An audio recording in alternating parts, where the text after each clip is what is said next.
Gotta leave it there, Johnny. Gotta leave it, buddy. A lot of these chest tubes are actually used in real life on a live, a conscious human being. And it's obviously a very painful experience.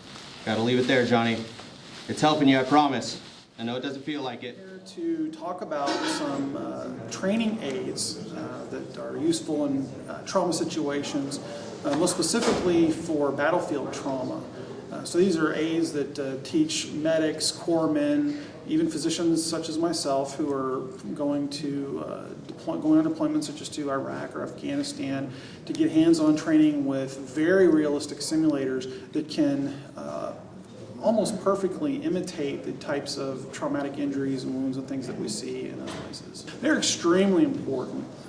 My first experience with them, I didn't know they existed, was when I deployed to National Training Center, Fort Irwin, California in 2002. And this was in preparation for Operation Iraqi Freedom 1.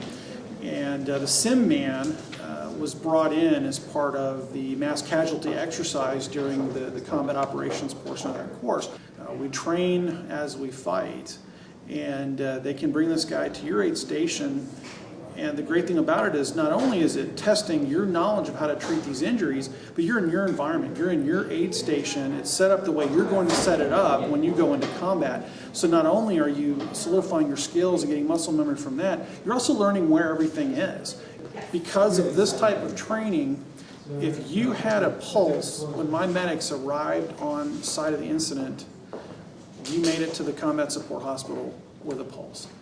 And that was because they knew what to do, they knew how to do it, and I directly credit the use of these simulators for them being able to do that. This isn't a surgical type of mannequin. I think the cut suit shows more of that. But as far as what the medics are going to see, what they're going to deal with, what they need to be able to address and stabilize to get that casualty to the next level can be done with this simulator.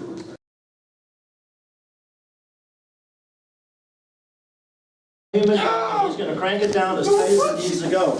Don't touch it! Normally that will injure a live human being. But the device we have here will allow him to put it on, apply enough pressure to stop the bleeding. If he doesn't, he'll bleed out. This is not that bad. Not that bad. I want to go play with my kids. I'm not going to lose my leg. I'm not going to lose my leg. You're not going to lose it. He can also apply, in addition to that, he can also apply combat gauze to the wound and pack it so that it stops the bleeding. Dog, something caught me under my plate. It's under my plate. Let me take a look. Just get my plate off. Let me take a look. Now he's doing a complete assessment because he's on the ground here. There's a bullet wound or some kind of a wound in the chest. Oh, shit. Ow. Don't touch. Leave it. Leave it, Johnny. Relax, buddy. There's a hole in my chest. Relax. There's a fucking hole in my chest. I know. I'm going to fix it, buddy. Relax. I need you to relax for a It'll second. be fine. You're going to be fine. It's not that bad. It's not bad. Not at all. I'm gonna go home now. We're gonna. As soon as we're done here, we're going I'm gonna home. go home. Okay? It's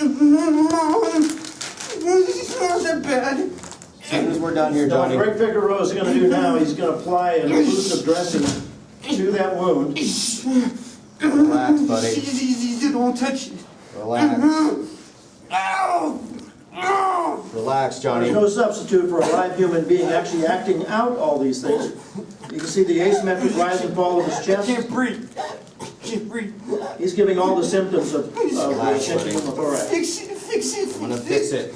Okay, I gotta stick this needle in your chest, okay? It's gonna hurt. Just relax. It's for your own good. No. You've heard of the golden hour? It's really the platinum minutes. Because in the first few minutes, you've got to do 1, 2, or all of these 3 procedures in order to save his life. Open. Got any betadine? No betadine? No, we're just gonna have All right, we'll go without it. Better we stop the bleeding. We gotta stop the bleeding.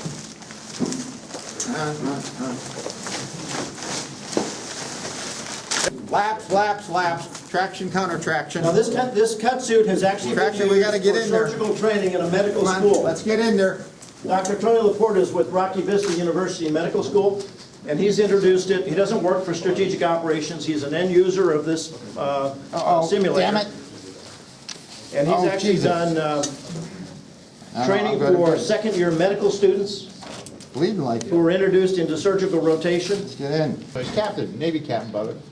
Frank Butler, and John Holcomb from the Army, sort of said, well, this is kind of crazy, and we were losing about 97%, losing about 97% of the people we felt we could save in the first hour. And Dr. Butler, Dr. Holcomb, Dr. Mabry, who a lot of folks know are involved because there are all the things like Black Hawk Down and all these things that we were not very good at. And they developed a course where we now, along with using this particular model or a very similar model that doesn't have the abdomen on it, have now gone to where we save. Remember I said we lost 97%. Now we save about 90% of those guys. Now that's not 100 yet, so we got work to do. And then after we get save them all, we have to stop losing parts.